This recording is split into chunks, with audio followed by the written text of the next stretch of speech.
Sometimes you hear the opinion that punk riffs are pretty easy to play, and there's like nothing to worry about at all, but I think you can find some nuances everywhere that are worth working on.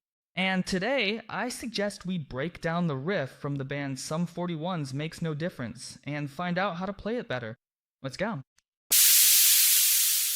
So our riff starts from the 6th fret of the 5th string, where we place a major third with the middle finger, and the index finger, accordingly, we also place. The index finger, I remind you, mutes everything here in this way.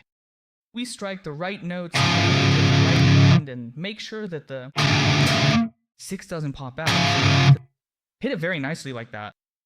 After that, we strike 2 palm mutes. I specifically don't release the index finger here. I keep it pressed down to move here later, but in general, you can actually release it here for these palm mutes. Because next we'll have legato here, and accordingly, we'll be dropping the index finger right here to the 6th fret, and we get... When I do this legato, I lift my right hand under the ring finger and count it out. At the same time, a controversial point, which experts will surely come to the comments for, is that I'm propping up the 5th string with my index finger.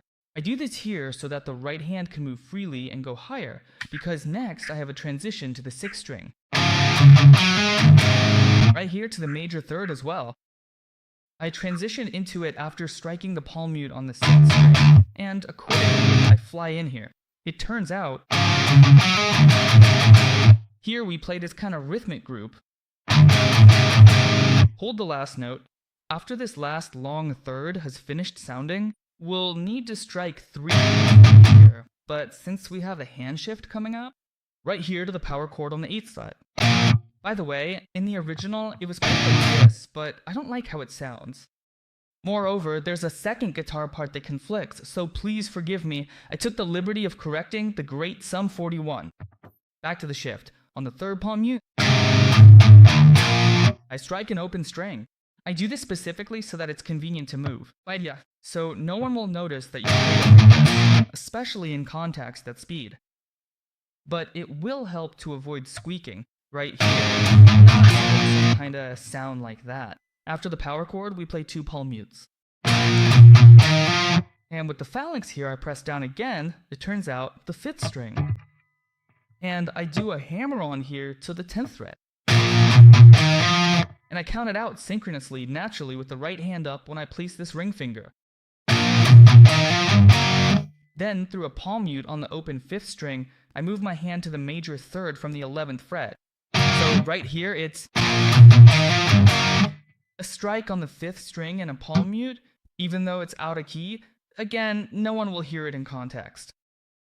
It allows us to move the hand without squeaking. And here, guys, we then change the major third to a minor one. Here, I don't really lift anything off.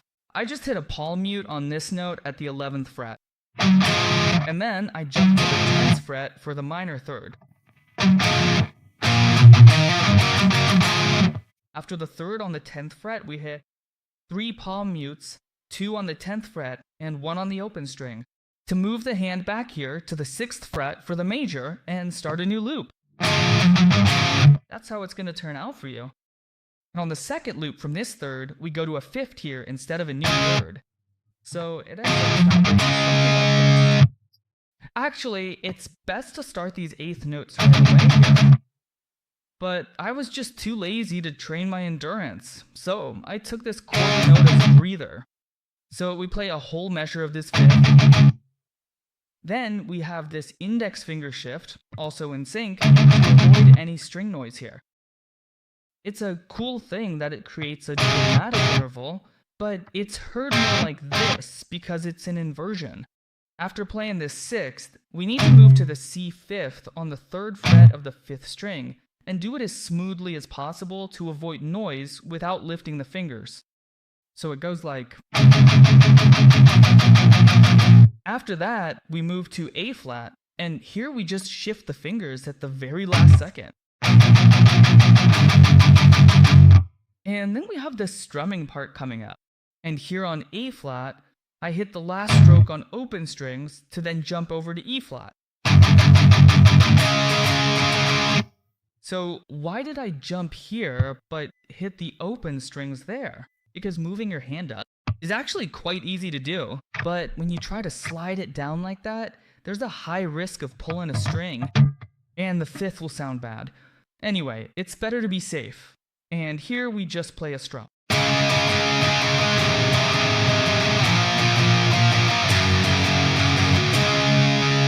And it's the same when I go down. I end up lifting my hand, but here I just jump in at the last moment, and it works well. I'll attach backing tracks for E tuning and D standard. The tempo will be 299. Keep practicing.